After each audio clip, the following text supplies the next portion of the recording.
वाराणसी के एक अस्पताल संचालक ने आप लोगों के ऊपर आरोप लगाया है पैसे लेन देन का, जिसमें आप लोगों का बातचीत करके वीडियो भी वायरल हो रहा है। आप हैं, आपके दोनों डिप्टी सीएम मौजूद है पूरे वीडियो। जी, ये वीडियो कल से मीडिया में वायरल हुआ है और ये अवध हॉस्पिटल के प्रबंधक द्वारा वायरल किया गया है। अवध हॉस्पिटल बांसी में संचालित होता था, जिसपे जून 2022 में कार्रवाई हुई थी। कार्रवाई ये हुई थी कि इसके यहाँ कोई चिकित्सक नहीं होते हैं और ये खुद ही सारा काम करते हैं। इनके यहाँ अल्ट्रासाउंड में संचालित होता था, जिसके कारण ये हॉस्पिटल सीज किया गया था। परंतु 2022-23 के लिए उन्होंने पुनः आवेदन किया रजिस्ट्रेशन के लिए, लेकिन रजिस्ट्रेशन के आवेदन में हमारे नोडल ऑफिसर तत्कालीन ने टिप्पणी लिखी, इस पर कार्रवाई हो रही है, विभागीय कार्रवाई, इसलिए इसका नवीनीकरण नहीं किया जाना चाहिए। ठीक है, तो उसको ध्यान में रखते हुए मैंने छानबीन की और टिप्पणी सही पाई कि इसका नवीनीकरण नहीं किया गया। तमाम सोर्स पैरवी के बावजूद भी इनका नवीनीकरण नहीं किया गया। इसने जिलाधिकारी महोदय से कंप्लेन की। जिलाधिकारी महोदय को मैंने जाकर ब्रीफ किया, लगभग 8-9 महीने पहले की बात है। जिलाधिकारी महोदय भी संतुष्ट हुए कि इनका अवध का नवीनीकरण नहीं किया जाना चाहिए। जब नवीनीकरण नहीं हुआ तो ये अपना नाम बदल करके अवध को एस नाम रख करके फिर से इसने ऑनलाइन अप्लाई किया। जब इसने नाम बदल दिया और इसने प्रबंधक बदल दिए और फिर इसने दबाव बनाया पंजीकरण के लिए, तो फिर हमने कहा कि क्लिनिकल एक्सपेरिमेंट एक्ट में एक प्राविधान है प्रोविजनल सर्टिफिकेट देने का। तो हमने उनको 1 महीने का सर्टिफिकेट दिया कि ठीक है, अगर डॉक्टर नहीं है तो डॉक्टर की व्यवस्था कर लो, डॉक्टर होगा तो साल चलेगा। 1 महीने आप प्रोविजनल सर्टिफिकेट बना लो, चला लो, फिर इसके बाद जांच करके तब परमानेंट आपका रजिस्ट्रेशन किया जाएगा। परंतु 1 महीना का मौका देने के बाद भी ये डॉक्टर रिप्लाई नहीं कर सके। 1 महीने के बाद जब जांच की गई, डॉक्टर क्या नहीं थे और ये देखा ये गया कि एस नाम बदलने के बाद भी ये सब कुछ अवध के नाम पर ही कर रहे थे। तो पुनः इनका वो वाला एप्लीकेशन भी निरस्त किया गया। जब निरस्त किया गया तो 2 महीने बाद इन्होंने फिर से अवध के नाम से अप्लाई किया और तब से इन्होंने कुछ ट्रैपिंग की कोशिश शुरू की। जब मेरा काम नहीं हो रहा है तो पैसे के लेन देन के सहारे कराया जाए। जब मुझे ट्रैप करने में सफल नहीं हुए तो हमारे अधीनस्थ नोडल वर्ग को ट्रैप करने की कोशिश की। संभव है कुछ इस तरह की चीज़ें हुई होंगी जिस तरह से वीडियो में दिखाई जा रही है। कल जब वीडियो वायरल हुआ है तो मैंने स्वयं डीएम के साथ जाकर रिक्वेस्ट किया है कि सर इसकी पूरी जांच करा लीजिए और जो भी दोषी होगा उसके खिलाफ कार्रवाई होनी चाहिए। जिलाधिकारी महोदय ने आपके मीडिया के माध्यम से मुझे मालूम हुआ है कि जिलाधिकारी महोदय ने जांच के लिए कमेटी बनाई है। ये वीडियो की जांच हो जाएगी और तदनुसार जो भी उचित होगा वो कार्रवाई किया जाएगा। सर, जैसे आप बता रहे हैं कि जब इसने पहली बार आपने उसको 1 महीने के लिए अस्पताल चलाने की अनुमति दी, उसके पास कोई डॉक्टर नहीं था, लेकिन सर उसने जो आवेदन किया था उसमें जो विशेषज्ञ डॉक्टर है उसने 4 लोगों का नाम दिया था, उसका पत्र भी वायरल हो रहा है। नहीं, 4 लोगों का नाम नहीं दिया था, मैंने फाइल देखी है। एक विशेषज्ञ नाम है और एक MBBS का नाम है, लेकिन डॉक्टर है नहीं। पूछा मैनेजर तो डॉक्टर है नहीं, 1 महीने में व्यवस्था कर लेंगे। तो मैंने कहा ठीक है, 1 महीने का प्रोविजनल ले लो और व्यवस्था हो जाएगी तो परमानेंट करेंगे। एक्चुअली में इस केस में मैंने यही पाया है कि फॉर्मेलिटी के लिए डॉक्टरों का नाम देता है एप्लीकेशन में, लेकिन डॉक्टर्स के यहाँ कोई है नहीं। अभी रिसेंटली जब 10 दिन पहले भी एक वीडियो लेकर के ये बंदा शासन में गया था, शासन ने शिकायत किया और उस वीडियो के सहारे फिर से हमें इसको कैश कराने की कोशिश किया कि साहब मैंने शिकायत की है और मेरा काम कर दीजिए। ठीक है, तब भी हमने कहा कि डॉक्टर के बिना तुम्हारा रजिस्ट्रेशन नहीं होगा। तो इसने मुझे एक डॉक्टर से मिलवाया, डॉक्टर नाम RN चौधरी, उम्र लगभग 70 साल होगी। तो इनका नाम पहले भी लिस्ट में दिया था एज के लिए, सद अवध के लिए नाम इनका था। तो मुझे बताया गया कि ये 70 साल की उम्र है, ये बस्ती में भी काम करते हैं, ये गोंडा में भी काम करते हैं, ये बलरामपुर में भी काम करते हैं। तो मैंने RN चौधरी के नाम से रजिस्टर्ड डाक भेजा कि भाई आपका नाम यहाँ पे आया है और आप कई जगह पे काम करते हैं, कैसे करते हैं आप स्पष्टीकरण दीजिए। लेकिन वो पत्र बहरंग वापस आ गया मेरे के पत्र से, जो कि मैंने रजिस्टर्ड डाक से भेजा था। तो RN चौधरी नहीं थे, फिर उन्होंने RN चौधरी का नाम दिया इसमें। तो मैंने कहा मिलवाओ, तो मुझे RN चौधरी से मिलवाया अभी करीब 25-26 तारीख को। तो मैंने इनसे यही कहा कि आप कैसे काम करते इतनी जगहों पे। तो उन्होंने कहा कि साहब मैं कहीं नहीं काम करूँगा, क्यों इनके यहाँ काम करूँगा। तो मैंने कहा ये बात आप एफिडेविट दीजिए कि आप कहीं काम नहीं करेंगे, सिर्फ इनके यहाँ काम करेंगे, मैं इनका रजिस्ट्रेशन कर दूँगा। लेकिन वो एफिडेविट आया नहीं, रजिस्ट्रेशन हुआ नहीं।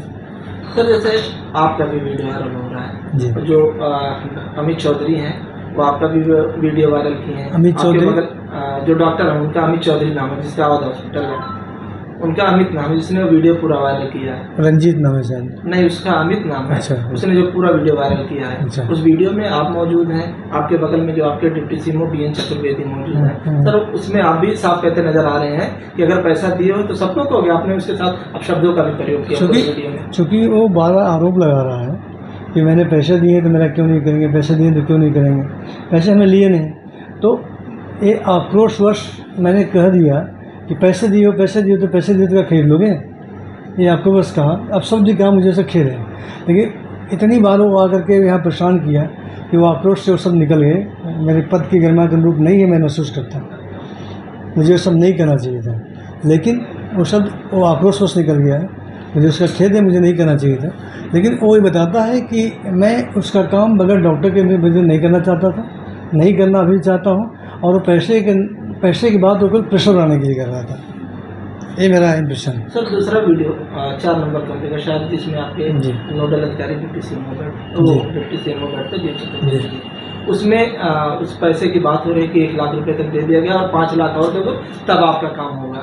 और फिर सर वो जाते जाते उन्होंने पूछा कि ये है, तो आपके डिप्टी सीएमओ ने कहा आप बेफिक्र जाइए, रोज 2 ऑपरेशन मारिए। इस तरह की भी वीडियो में ये मैंने देखा है, ये चिंतनीय है, इसीलिए मैं कह रहा हूँ कि ये मनी ट्रैप टाइप का कोई केस लगता है।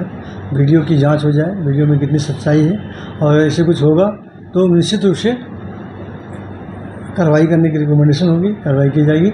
और जो निश्चिंत होकर जाने की बात है, निश्चिंत होकर जाने के बाद भी उनका रजिस्ट्रेशन नहीं हुआ, और 2 दिन पहले भी उनकी सिफारिश आई थी, मैं उनका ऑडियो सुना सकता हूँ।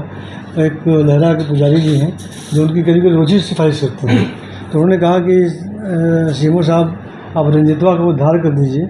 हमने कहा रंजीत को उद्धार तभी होगा, रंजीत चाहेगा, और डॉक्टर रखा अस्पताल चलाए, इसके अलावा कोई दूसरा तरीका नहीं है।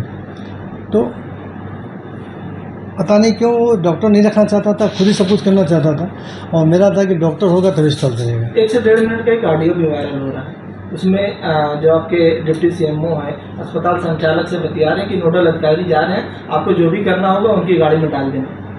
मेरे पास नहीं है, मेरे संज्ञान में ही है ऑडियो। पूरे मामले को किस तरह से देखते, कितनी सत्यता है जो आपके ऊपर आरोप लग रहे हैं? देखिए, सत्यता तो मैं ये समझ पा रहा हूँ कि उसका काम 1 साल में नहीं हुआ, फ्रस्ट्रेटेड रहा होगा, तो उसने अंततः पैसे के बल पे काम कराना चाहा, और इस काम में हो सकता है सच्चाई यही हो कि हमारे अधिकारी फंस गए हो उम्मीद से कि हम सीएमओ साहब से करवा लेंगे, फिर भी सफल नहीं हुए तो फिर पैसे की बात वापस करने की बात हो रही होगी। बाकी सब चीज़ें जांच में आएंगी। सर अगर वो रुपया लेंगे, रुपया आप तक आना है, काम आप करना, तो बिना आपकी अनुमति की तरफ से कोई रुपया नहीं, ऐसा नहीं है, मैंने कोई अनुमति नहीं दी है।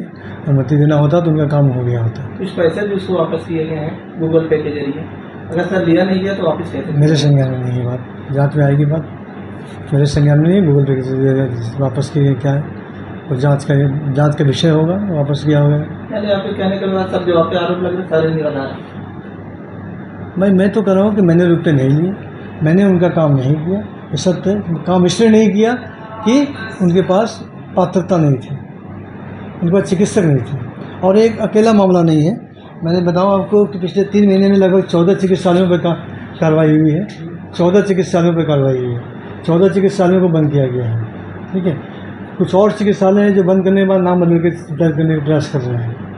मैंने पहले भी डीएम साहब से चर्चा किया था कि कुछ चिकित्सालय हैं जो हम पर दबाव बना रहे हैं, मैं चाहूँगा कि उसका निस्तारण अपने स्तर से कराएं। ये डीएम साहब से मैंने मिलकर अनुरोध किया था, पत्र में उनको पूरा तैयार करके नहीं दे पाया, लेकिन चर्चा हमने की थी उनसे। तो ऐसा नहीं है कि सर कई तरह के आरोप लगे, कई तरह की चर्चाएं हो रही हैं कि जांच तो एक बहाना है, असली काम वसूली है। नहीं, तो इसकी जांच हो जाने दीजिए, जांच होने से ही सब बातें तय हो पाएंगी कि क्या है।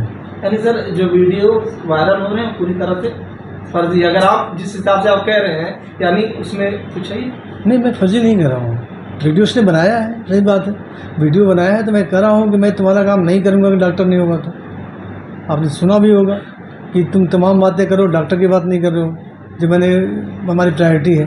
मैंने कहा आपको वीडियो में सुनाता हूँ, जो मैं कर रहा हूँ डॉक्टर के बिना नहीं होगा उससे पंजीकरण, ठीक है।